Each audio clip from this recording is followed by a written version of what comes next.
दोस्तों, आज की हमारी मूवी का नाम है प्ले डेड।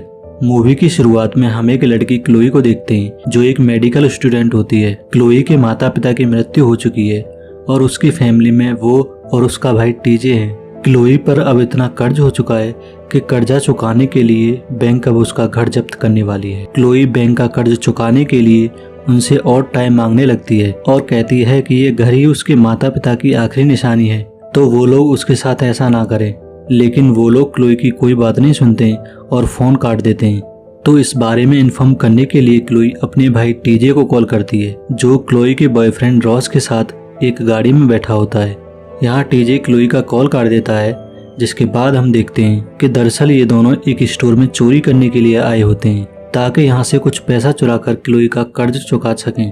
रॉस टीजे को गाड़ी में रुकने के लिए कहता है और कहता है कि जब वो चोरी करके आए तो गाड़ी को स्टार्ट करके रखे ताकि वो लोग जल्दी से यहाँ से निकल सकें। इसके बाद रॉस एक नकली गन के साथ स्टोर में चोरी करने के लिए चला जाता है और कुछ टाइम बाद ही हम एक गन फायर की आवाज़ सुनते हैं, जिसके बाद हम रॉस को घायल अवस्था में स्टोर से बाहर भागते हुए देखते हैं और उसके पीछे स्टोर ओनर को भी गन के साथ बाहर आते हुए देखते हैं। रॉस टीजे को जल्दी गाड़ी स्टार्ट करने को कहता है, लेकिन टीजे हड़बड़ी में गाड़ी स्टार्ट नहीं कर पाता है और वो ओनर दूसरी बार रॉस को शूट करके मार देता है। इसके बाद वो ओनर टीजे को भी शूट करने वाला होता है, लेकिन तभी गाड़ी स्टार्ट हो जाती है और टीजे वहाँ से बचकर निकल जाता है। जिसके बाद टीजे सीधा अपने घर जाता है और क्लोई को सारी बातें बता देता है। वहीं दूसरी तरफ पुलिस भी उस स्टोर तक पहुँच गई होती है और दूसरे चोर के बारे में खोजबीन कर रही होती है। अब यहाँ क्लोई को अपने बॉयफ्रेंड रॉस को खोने का दुख हो रहा होता है, लेकिन वो अपने भाई को नहीं खोना चाहती है। तो वो टीजे से पूछती है कि क्या उसने कोई सबूत पीछे छोड़ा है। तो टीजे क्लोई को बताता है कि उसने इस चोरी को करने के लिए जो प्लान बनाया था वो रॉस के फ़ोन पर सेव है और फ़ोन रॉस के पास ही रह गया है। जिसे सुनकर क्लोई पैनिक करने लगती है और सोचती है कि ये लोग कितने बेवकूफ़ हैं जो रॉबरी का प्लान भी आईफोन पर डिज़ाइन करा है। लेकिन क्या करे, जो हो गया सो हो गया। अब उसका भाई ही उसकी फैमिली है तो वो उसे जेल नहीं जाने दे सकती है। तो क्लोई टीजे को बचाने के लिए वो फ़ोन चुराने का प्लान बनाती है, जहां उसे पता चलता है कि एरिया की सारी डेड बॉडीज को यहाँ के एक मॉर्ग में रखा जाता है और उससे रिलेटेड सारे एविडेंस को भी उसी मॉर्ग के एविडेंस रूम में रखा जाता है। तो उस फ़ोन को चुराने के लिए दोनों उस मॉर्ग की तरफ निकल जाते हैं, लेकिन यहाँ जाकर इन दोनों को पता चलता है कि इस मॉर्ग की तो बहुत ही टाइट सिक्योरिटी है और अगर कैसे भी कोई अंदर घुस भी जाता है तो एक खतरनाक कुत्ता अंदर खुला घूमता है जो चलती फिरती मौत से कम नहीं है। अब यहाँ टीजे कहने लगता है कि वो लोग कैसे भी इस मॉर्ग के अंदर नहीं जा सकते हैं और इसके अंदर जाने का सिर्फ एक ही रास्ता है और वो सिर्फ मरकर ही जा सकते हैं, यानी मॉर्ग के अंदर जाने के लिए मरने का ही एक ऑप्शन है। अब टीजे की बातें सुनने के बाद क्लोई को एक आइडिया आता है, जिसके बाद ये दोनों एक लेडी से मिलते हैं जो इलीगली ड्रग सप्लाई करती है। यहाँ ये दोनों उस लेडी से ड्रग खरीदते हैं जो बहुत ही खतरनाक ड्रग होता है, जिसे डॉक्टर पेशेंट को बेहोश करने के लिए यूज करते हैं और अगर इसे कोई ज़्यादा मात्रा में ले ले तो बंदे की मौत भी हो सकती है।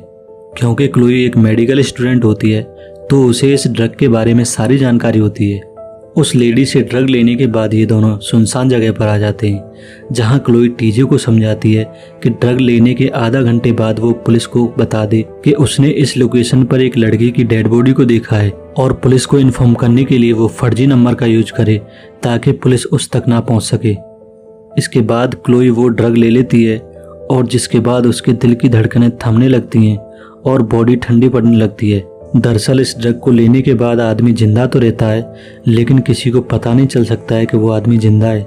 इसके बाद क्लोई की आंखें मॉर्ग रूम में खुलती हैं, जहां अब भी क्लोई पर इस ड्रग का असर हो रहा होता है। लेकिन क्लोई फिर भी रॉस को ढूंढने लगती है और तभी वो देखती है कि मॉर्ग का केयर टेकर उसी के रूम की तरफ आ रहा है। तो वो जल्दी से वापस उस स्ट्रेचर पर लेट जाती है, जिसके बाद वो केयर टेकर उस रूम में एंटर करता है और बॉडी के बारे में एंट्री करने लगता है और बाद में एक बॉडी को वहां से लेकर चला जाता है। इसके बाद क्लोई भी उस रूम से बाहर निकलकर रॉस की बॉडी को ढूंढने लगती है और वो एक रूम में एंटर करती है जो कि एक पोस्टमार्टम रूम होता है। यहाँ क्लोई एक लड़की की डेड बॉडी देखती है जिसकी 2 दिन पहले ही एक्सीडेंट में मौत हुई होती है। इस लड़की की बॉडी पर बहुत सारे कट के निशान लगे होते हैं। दरअसल इस लड़की की बॉडी के सारे अंगों को निकाल लिया गया होता है ताकि इन्हें ट्रांसप्लांट करके और लोगों की जान बचाई जा सके। इसके बाद क्लोई फिर से रॉस को ढूंढने लगती है और इस बार वो सिक्योरिटी रूम तक पहुंच जाती है, जहां हम सीसीटीवी में देखते हैं कि एक बंदा गाड़ी लेकर मॉर्ग के बाहर खड़ा होता है। जिसके बाद केयरटेकर मॉर्ग का गेट खोलता है और वो बंदा गाड़ी लेकर अंदर आ जाता है। यहाँ केयरटेकर उस बंदे को बॉक्स दे देता है और वो बंदा उस बॉक्स को लेकर वहाँ से चला जाता है। और अब हमें यहाँ पता चलता है कि दरअसल ये केयरटेकर अंगों को स्मगल करता है। इसके बाद क्लोई फिर से रॉस को ढूंढने लगती है और इस बार क्लोई को रॉस की बॉडी मिल भी जाती है, जिसे देखकर क्लोई भावुक हो जाती है। लेकिन रॉस तो जिंदा नहीं है, तो वो जिस काम के लिए आई होती है उसे करने लगती है और रॉस का फ़ोन ढूंढने लगती है। यहाँ क्लोई को एक और बात पता चलती है कि उसकी बॉडी से एक किडनी निकल चुकी है। अब यहाँ क्लोई को रॉस का फ़ोन नहीं मिलता है क्योंकि उसकी सारी बिलोंगिंग एविडेंस रूम में जा चुकी होती हैं। तो क्लोई यहाँ से जाने लगती है कि तभी रॉस क्लोई का हाथ पकड़ लेता है, जिससे क्लोई डर जाती है। दोस्तों, अगर ऐसा आपके साथ हो कि कोई डेड पर्सन आपका हाथ पकड़ ले तो आपका क्या होगा, कमेंट करके ज़रूर बताना और लाइक भी कर देना। इसके बाद हमें पता चलता है कि दरअसल जब स्टोर ओनर ने जब रॉस को शूट किया था तब रॉस मरा नहीं था, बल्कि तब भी उसकी सांसें चल रही थी। और ये लोग रॉस को हॉस्पिटल ले जाने की बजाय मॉर्ग रूम ले आए और जिंदा रहते ही रॉस की किडनी निकाल कर बेच दी। रॉस क्लोई को देखकर उससे कहने लगता है कि वो यहाँ क्या करने आई है, यहाँ उसकी जान को खतरा है, और कहता है कि यहाँ का टेक केयर सन की आदमी है तो क्लोई यहाँ से चली जाए। लेकिन क्लोई उससे कहती है कि अब वो दोनों एक साथ यहाँ से निकलेंगे। अब रॉस को छुड़ाने के लिए क्लोई को चाबियों की ज़रूरत होती है, जो कि केयर टेकर के पास हर वक्त रहती हैं। तो चाबियां लेने के लिए क्लोई उस रूम तक चली जाती है जहां केयर टेकर एक डेड बॉडी का पोस्टमार्टम कर रहा होता है। यहाँ केयर टेकर ने चाबियां अलग रखी होती हैं, जिन्हें लेकर क्लोई वहां से चली जाती है और रॉस को आज़ाद करके वहां से जाने लगती है। लेकिन तभी केयर टेकर को अलार्म सुनाई देता है, तो चेक करने के लिए वो जाने वाला होता है कि तभी देखता है कि उसकी चाबियां गायब हैं।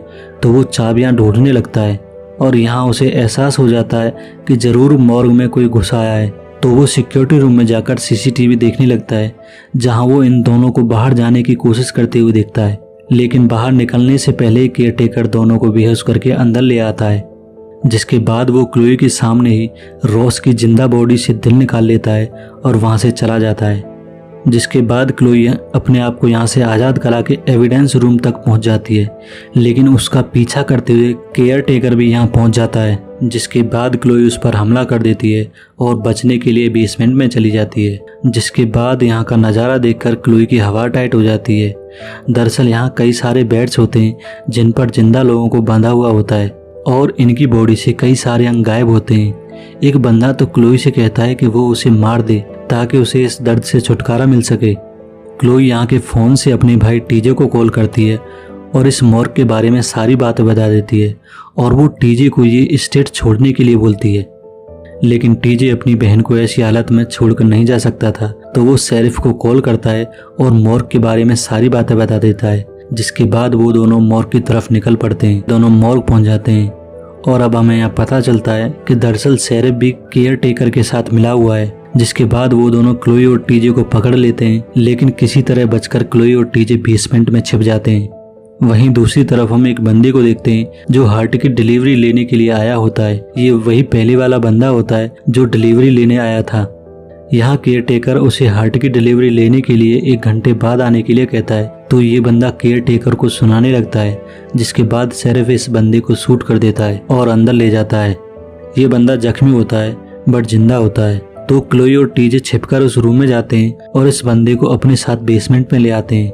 इसके बाद क्लोई टीजे को समझाती है कि वो शेरिफ और केयर टेकर का ध्यान भटकाएगी और वो इस बंदे को लेकर यहाँ से निकल जाए।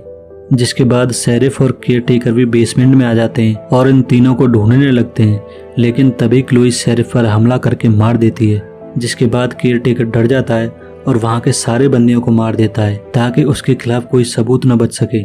इसके बाद वो टीजे को पकड़ लेता है और उसकी बॉडी को काटकर उसका हार्ट निकालने वाला होता है। लेकिन तभी वहाँ क्लोई आ जाती है और जिसके बाद क्लोई और केयर टेकर के बीच फाइट शुरू हो जाती है, जिसमें क्लोई केयर टेकर के भेजे में चाकू मारकर उसे खत्म कर देती है और उसका दिल निकाल कर उस आदमी को दे देती है जो हार्ट की डिलीवरी लेने के लिए यहाँ आया था।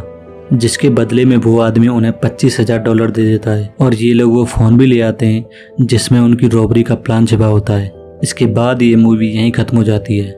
दोस्तों अगर आपको ये एक्सप्लेनेशन अच्छी लगी हो तो वीडियो को लाइक और चैनल को सब्सक्राइब जरूर करना। प्लीज़ गाइज सब्सक्राइब करके हमें सपोर्ट करें, इस वक्त हमें आपके सपोर्ट की बहुत ज़रूरत है। तो मिलते हैं अगले वीडियो में, तब तक के लिए बाय बाय।